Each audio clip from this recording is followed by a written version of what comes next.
Bien, on va pouvoir démarrer. L'évangile de Luc, donc au chapitre 13, à partir du verset 10.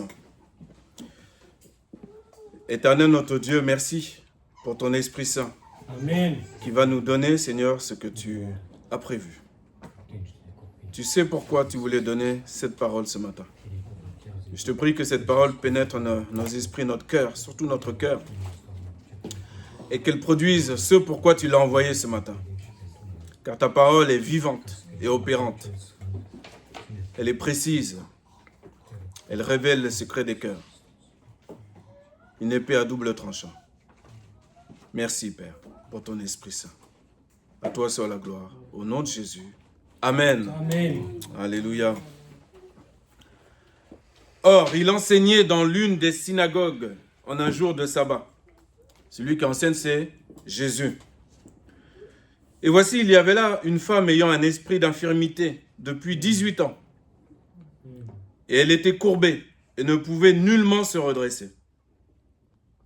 Et Jésus, la voyant, l'appela et lui dit, « Femme, tu es délivrée de ton infirmité. » Amen. Et il posa les mains sur elle. Et à l'instant, elle fut redressée. Et glorifiait Dieu. Et le chef de synagogue, indigné de ce que Jésus avait guéri un jour de sabbat, répondant, dit à la foule, « Il y a 6 jours où il faut travailler. Venez donc ces jours-là et soyez guéris, et pas le jour du sabbat. » Le Seigneur donc lui répondit et dit, « Hypocrite, chacun de vous ne détache-t-il pas de la crèche son bœuf ou son âne un jour de sabbat et ne les mène-t-il pas pour boire? Et celle-ci qui est fille d'Abraham, laquelle Satan avait liée, voici il y a 18 ans, ne fallait-il pas la délier de ce lien le jour du sabbat? » Et comme il disait ces choses, tous ses adversaires furent couverts de honte. Et toute la foule se réjouissait de toutes les choses glorieuses qui étaient faites par lui.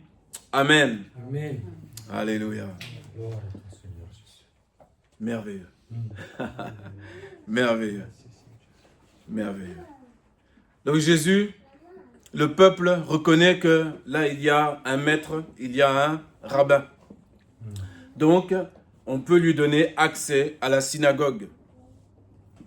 On voit qu'il connaît un peu les textes, qu'il a l'air carré. Donc régulièrement il a accès à la synagogue. Ce n'est pas tout le monde qui vient pour enseigner à la synagogue. Il y a des tours où les hommes vont lire un passage, d'accord, mais ce n'est pas tous les hommes de la synagogue qui enseignent. Donc, on a reconnu Jésus en tant qu'enseignant à ce niveau-là. Je ne sais pas si c'était toutes les synagogues du pays qui lui ouvraient ses portes, mais en tout cas, il avait quelques accès. Et cette histoire nous rappelle que, effectivement, la maladie peut provenir d'un esprit infirme, un esprit impur, un esprit qui a été mis là. On ne nous demande pas de savoir pourquoi, comment, mais on voit les effets. Les effets là, ça fait 18 ans que ça dure. 18 ans. C'est énorme. Il y a en chacun de nous, chacun à sa mesure, jusqu'à temps que le Seigneur lui en délivre, une infirmité.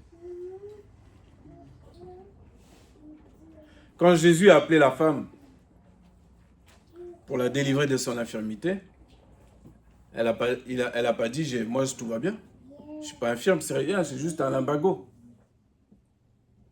Et puis je suis vieille, c'est normal. » On ne voit pas ça.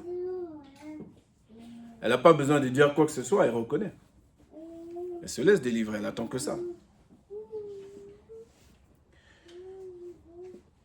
Est-ce que toi tu attends ça? Peut-être toi ça fait 2 ans, 3 mois, 3 heures, 3 ans, ou plus. Mais comme ça a été dit tout à l'heure, on t'encourage. Tout comme j'encourage sans cesse, sans me lasser, de discipliner les enfants. Le Seigneur, parce qu'il y a un but qui dépasse. Je prends cet exemple-là à bon escient, mais il y a un but qui dépasse, il y a un but qui dépasse le petit enfant mignon, gentil, qu'on a envie de faire des bisous. Nous savons pourquoi nous les disciplinons. Parce que nous ne les voyons pas comme ayant 3 ans. On les voit déjà quand ils auront 30 ans. On est dans une projection. C'est pour ça que j'ai appelé tout à l'heure David, j'ai dit mon frère. Je suis dans une projection. Si pour toi c'est toujours petit David, là, David il va faire 1m90 bientôt. On va voir, il y a eu un changement. Donc, il faut qu'on puisse avoir l'intelligence qui soit renouvelée. Le Seigneur t'encourage, aujourd'hui, il nous encourage à ne pas croire qu'il nous a abandonnés.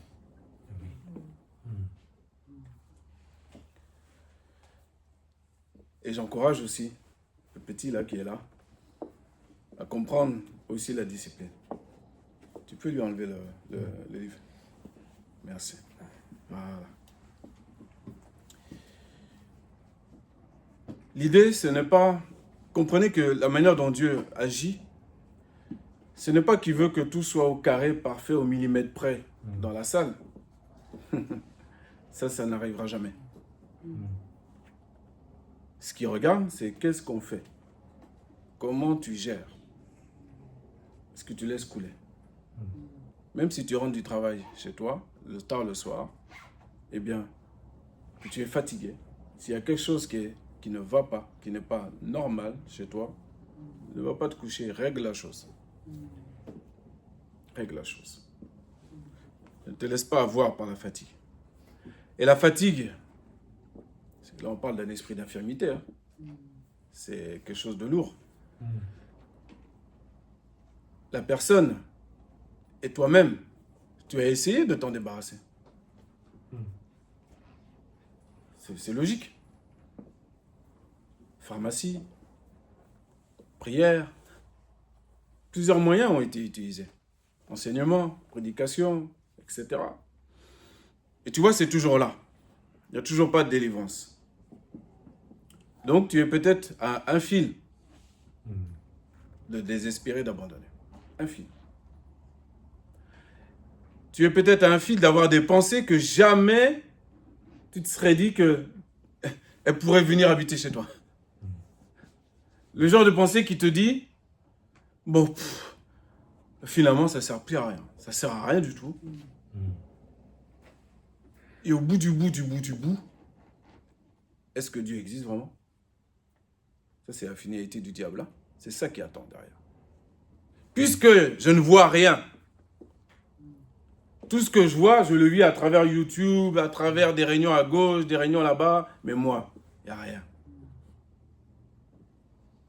Donc là-bas, au loin, ils font du cirque, du cinéma. C'est quoi? Tout est faux.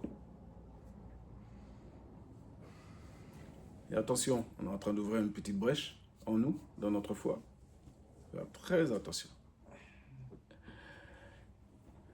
Nous sommes dans l'acceptation et nous devons être dans l'acceptation que Dieu nous délivre tout de suite ou dans 18 ans. C'est dur, hein, 18 ans. C'est dur, hein. C'est dur. Mais si Dieu un jour vient te dire qu'il te reste encore 2 ans de captivité, dans le problème que tu as, qui ne t'explique pas pourquoi. Toi, tu vas demander, tu vas chercher, tu vas fouiller, parce que tu vas dire à Dieu même, c'est toi-même qui t'as dit, demandez, et vous sera donné. Cherchez, vous trouverez. Donc tu fais. Et lui a décidé de te donner que le temps. Et pendant ces 2 ans-là, il te regarde à la loupe. Est-ce que je vais accepter? Est-ce que je ne vais pas dire, c'est un peu dur, hein? Dieu il est un peu injuste. On va commencer à avoir des pensées qui sont tout doucement complètement tordues. Mais tout doucement. Puisqu'on va croire que Dieu nous doit quelque chose. Est-ce que Dieu te doit quelque chose? Toi, personnellement? J'aime bien poser cette question de temps en temps. Parce que des fois, on ne se rend pas compte de notre manière, de notre communion avec Dieu. On est avec lui comme s'il nous doit quelque chose. Moi, je ne suis pas au courant que Dieu me doit quelque chose de particulier. Moi, je suis au courant d'une chose. C'est que chaque jour, Dieu me donne la vie. Donc, il m'a déjà donné. Déjà. Je suis là, il m'a déjà donné. Ensuite, il m'a redonné encore plus.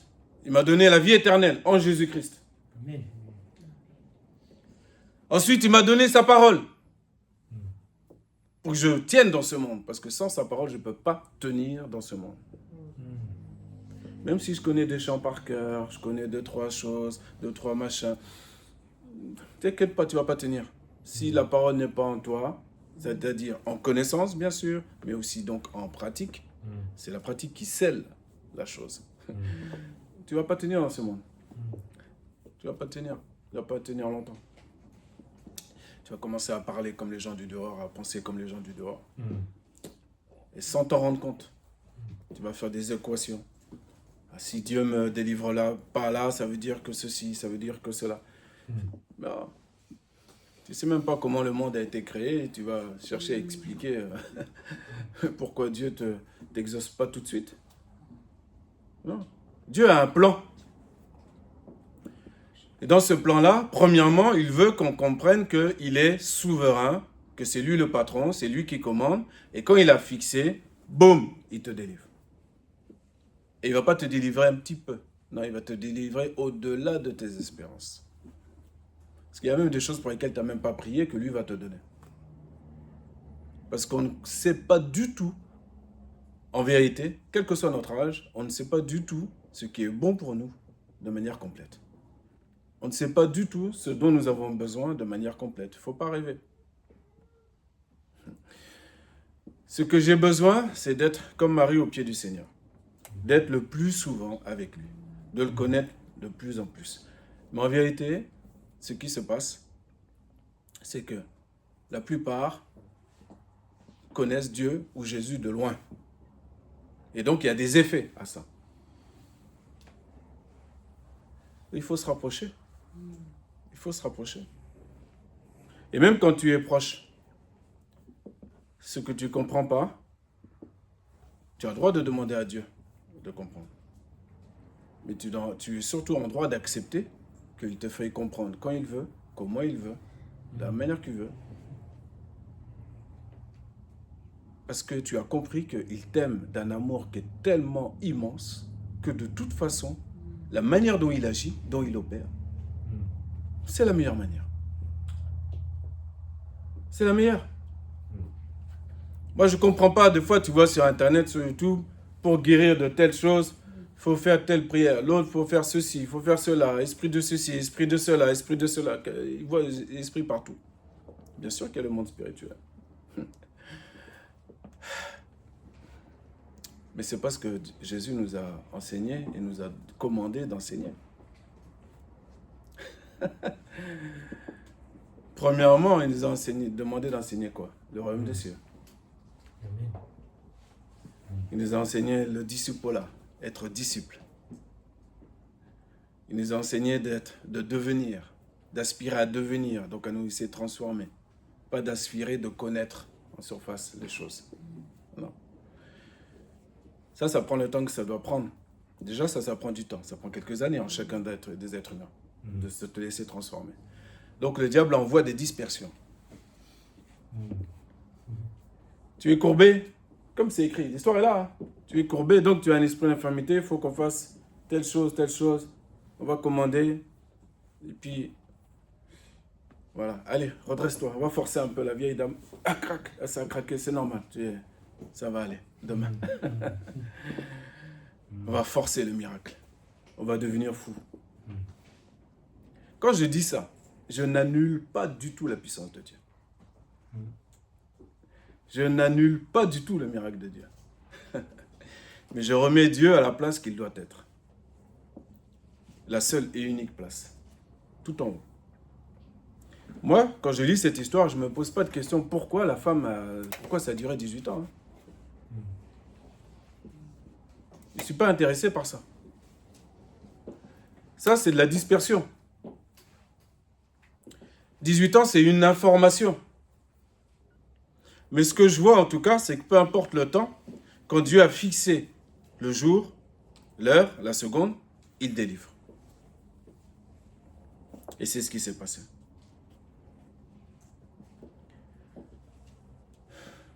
On voit qu'on a un rabbin, qu'on a un maître. Les Juifs le voient. Ils le laissent enseigner.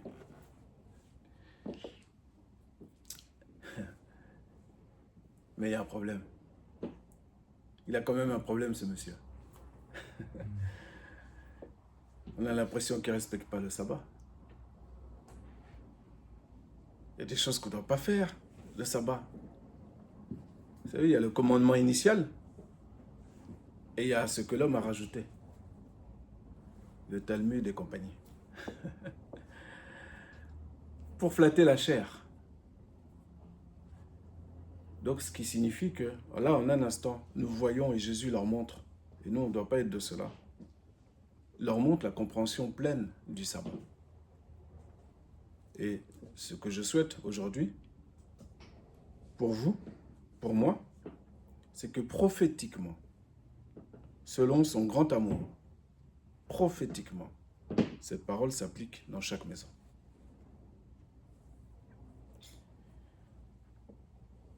Dans chaque maison, tu connais ton infirmité. Tu connais ta captivité. Qu'aujourd'hui, tu en sois délivré.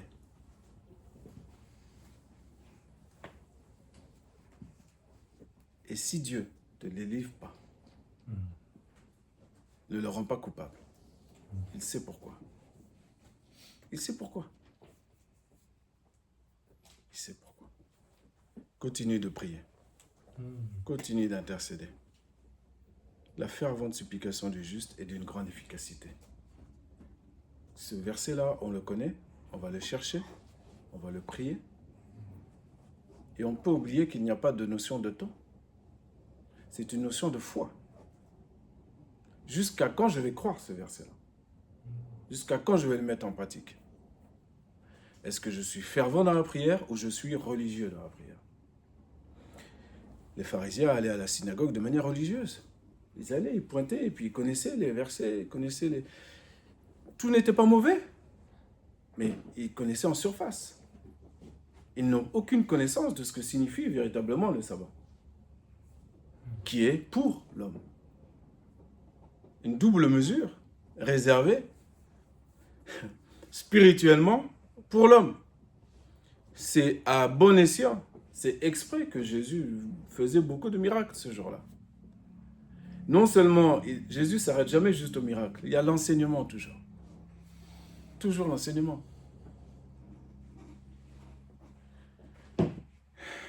Toujours. L'enseignement, c'est qu'effectivement, l'instruction qu'on a, c'est que Satan est celui qui a la main sur ta captivité. Toi, s'il y a quelque chose qui n'est pas parti alors que toi, tu cherches à faire partir, sache qu'il y a un auteur. Il s'appelle Satan. Et là, tu pourrais te laisser aller et dire, mais pourquoi? Pourquoi Dieu laisse Satan faire? Je vais à l'église, j'avance, j'essaie d'avoir une communion avec mon Dieu, et regarde ce qui se passe.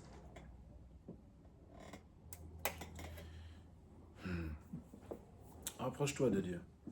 Approche-toi de Jésus. Deviens son ami. Et une réelle communion avec lui. Et tu verras. Tu verras s'il ne va pas te dire des choses nouvelles. Des grandes choses qui étaient cachées. Invoque-moi et je te répondrai. Je te déclarerai des choses cachées. Des choses nouvelles. Des choses dont on ne connaissait pas, nous. Pour nous, c'est, j'ai ça parce que. Ça, c'est le cerveau humain. Et on fait tout de suite des équations. Il m'arrive ça parce que ça. Ça ne veut pas dire qu'on a tort à chaque fois. Pas du tout. dans notre raisonnement, il peut y avoir aussi du vrai.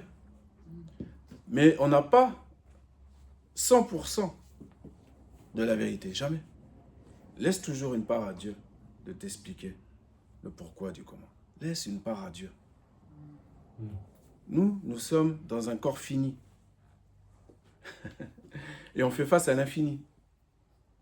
Donc c'est normal qu'à un moment donné, quand j'ai fini de raisonner, ce n'est pas mauvais, il faut réfléchir, c'est important.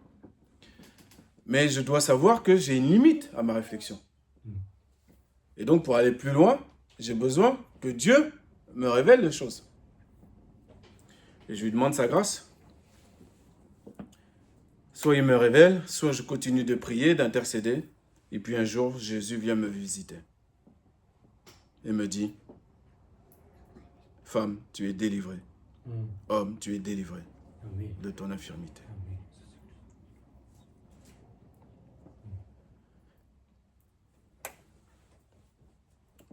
Tu vois là aussi que tu as l'intelligence maintenant pour savoir que parfois tu vas prier pour une maladie sur le plan naturel et parfois tu sauras qu'il faut chasser le surnaturel qui appartient au diable et que c'est lui la source du problème.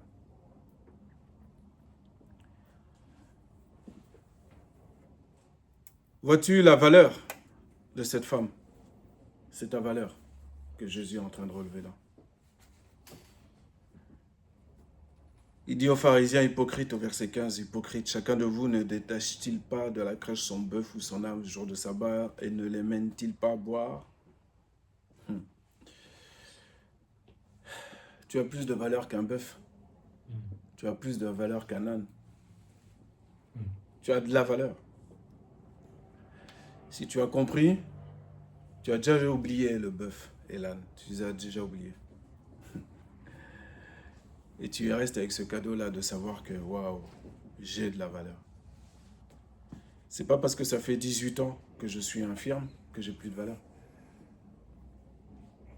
C'est pas parce que tout n'est pas nickel sous ton toit que tu n'as pas de valeur, que Dieu t'a abandonné. Pas du tout. Sur le plan religieux, oui. Cette femme avec une infirmité, bien sûr, qu'aux yeux des autres, on dit, bah, elle a péché. Il y a quelque chose, il y a forcément quelque chose. C'est pour ça qu'elle est comme ça. Tel frère, telle sœur, il y a ça, il y a ça. Bah, forcément, elle gît dans le péché. Et on condamne. Parce que notre intelligence n'est pas renouvelée. On commence à sortir n'importe quoi de notre bouche. Et on commence à mettre des choses sur notre dossier qui nous seront représentés quand on va passer devant le tribunal de Christ. Mais Jésus, comme il paraît attendre, patienter tellement longtemps, eh bien, nous, on vit en oubliant tous ces directives, tous ces principes. Et on se laisse aller. Mais le laisser aller, là, il va revenir comme un boomerang. Hein. Donc, soit on se met au clair maintenant, dans la manière dont je juge et je regarde mon frère, ma soeur, soit qu'on ne s'inquiète pas, au tribunal de Christ, cela nous sera représenté. Comprenez la force qu'il y a lorsque les chrétiens, renouvelés, marchant par l'Esprit de Dieu, sont unis par le lien de l'amour. Ça ne veut pas dire que tu ne vois pas les taches qu'il y a sur le pantalon de ton voisin. C'est pas ça. Mais avant ça, tu as cette priorité qui est la protection.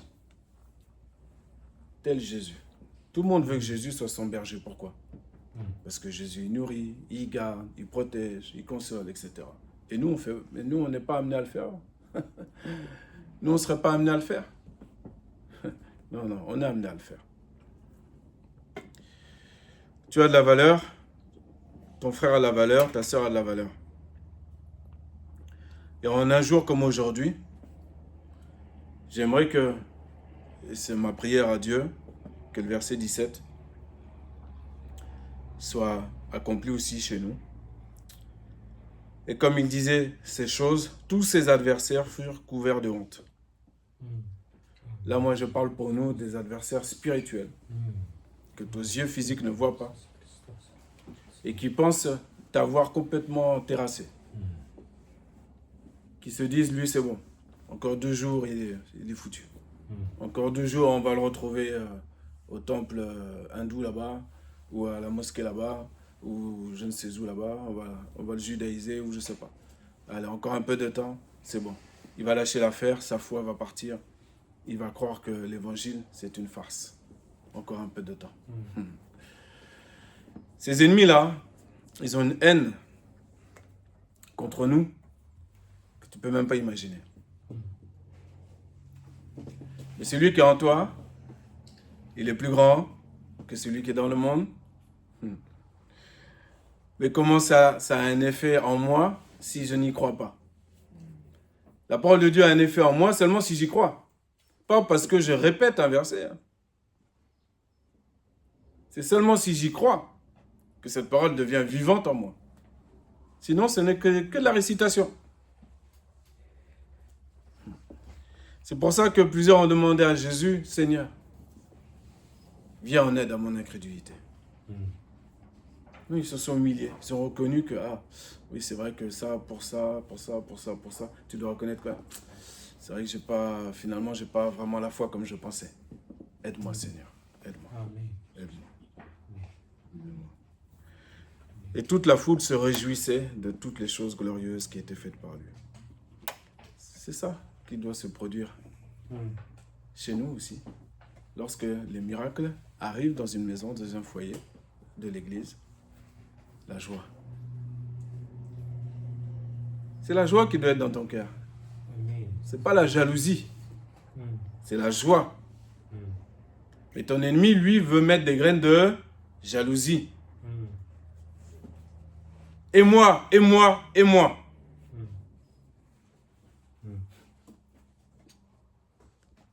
Combien de temps encore pour moi? Fais attention que le temps ne soit pas doublé. À cause de ton impertinence devant Dieu. Ne désespère pas. Ne désespère pas. Réjouis-toi pour tous les biens qui arrivent à ton frère, à ta sœur. Réjouis-toi, car ton tour est proche. Amen. Ton tour est proche. Dieu ne fait que préparer ton cœur.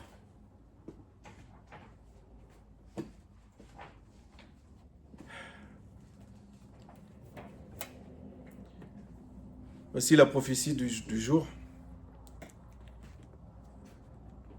C'est que toutes les infirmités qu'il y a dans chaque maison soient ôtées, délivrées, de manière complète. Et tu dois avoir cette même pensée. De savoir qu'un jour, 1 heure, Jésus va poser les mains sur toi. Amen. Jésus va poser les mains sur ta maison. Amen. Et ta maison qui était courbée, elle va se redresser. Amen. Et tu verras que l'évangile, ce n'est pas une farce. Tu verras que l'évangile, ce n'est pas un conte de fées. Alléluia. Tu verras et tu comprendras encore mieux et tu pourras l'enseigner à d'autres. Que l'évangile, c'est vraiment la mise en pratique de la parole. C'est vraiment la mise en pratique de la parole. Et alors, quand le miracle aura touché ta maison, tu vas voir ta louange, comment elle va sortir. La qualité de ta louange, la qualité de ta prière, la qualité de ton comportement, tout va changer. Encore d'une manière que tu n'imagines même pas. Car Dieu a mis des talents en toi, des talents en toi, il a mis des dons en toi. Et pour l'instant, ils sont comme retenus captifs. Et ils vont être exposés à la lumière. Ton frère ou ta sœur ne voit pas. Mais ça va venir. Ça va venir. Prions le Seigneur. Alléluia.